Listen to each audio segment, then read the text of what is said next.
Well, welcome. Thank you for joining me for the weekly Pastor's Check-In. This is Holy Week. A lot going on back in the day when Jesus was completing his ministry here on earth. There's so many things to look at. But one of the things that I wanted to spend a little time on in this time is thinking about the Garden of Gethsemane, the time that Jesus spent praying.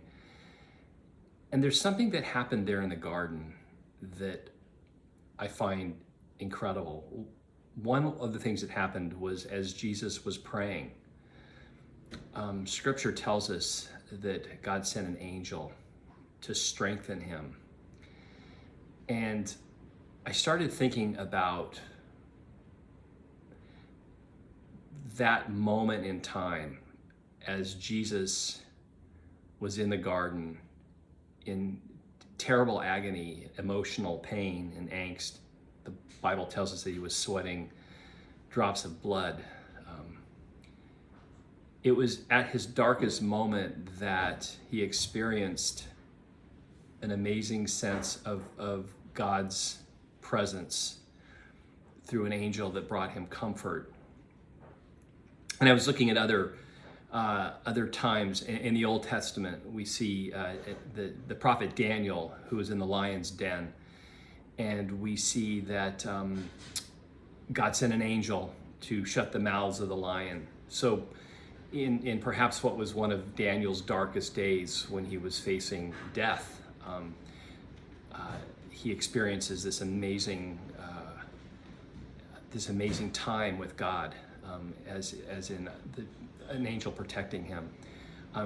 Shadrach, Meshach, and Abednego, same thing, facing death, right? Their darkest time physically was perhaps one of their greatest moments of their spiritual lives, as the angel of God, some believe it was Jesus, was there in the fire with them. We look at Stephen the martyr, facing and actually undergoing stoning and coming to the end of his life, the worst day of his life physically. He looks up into heaven and he sees God, and he sees Jesus sitting at the right hand of God. So these times where there's this intense physical pain and suffering. In Stephen's case, it was his death, coming to his death. In Jesus's case, going to the cross, which would be the end of his physical life at that moment.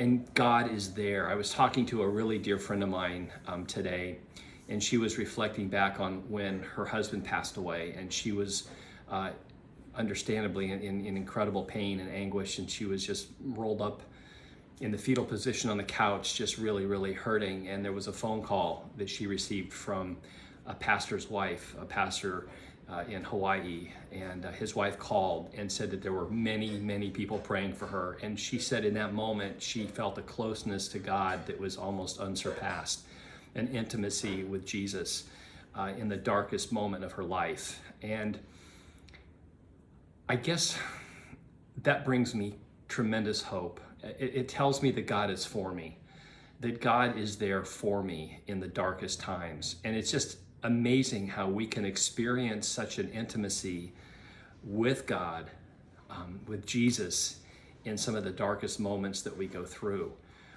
The assurance that he is there, the assurance that he loves us and that he is for us, the assurance that he wants to give us the strength to get through whatever we're going through.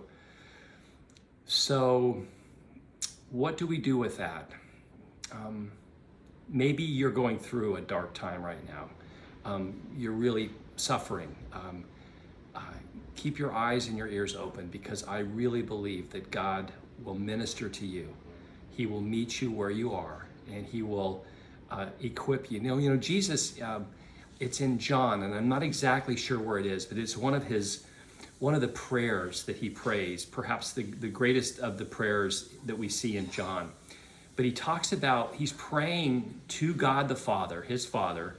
He's praying to the Father for us. And his prayer is that not that God would take us out of the world, but that he would protect us from the evil one while we're in the world. And I believe in those dark times, God's desire isn't always to remove us from that darkness, but is to strengthen us to get through that darkness, to strengthen us from the spiritual forces that want to, well, literally destroy us. So anyway, hold fast if you're going through a dark time. Reach out for prayer. Surround yourself with people. Watch the way God moves in the darkness to shed light and to blow things up in a beautiful way, a way that you may never, ever fully understand or even expect. But that's what God does. Anyway, I love you guys. Have a very special week. I hope you can make it to church on Sunday. Good Friday is on Friday, which will also be incredibly powerful. And again, Sunday, we will worship the resurrection of Jesus. I love you guys. Thanks for tuning in. Bye-bye.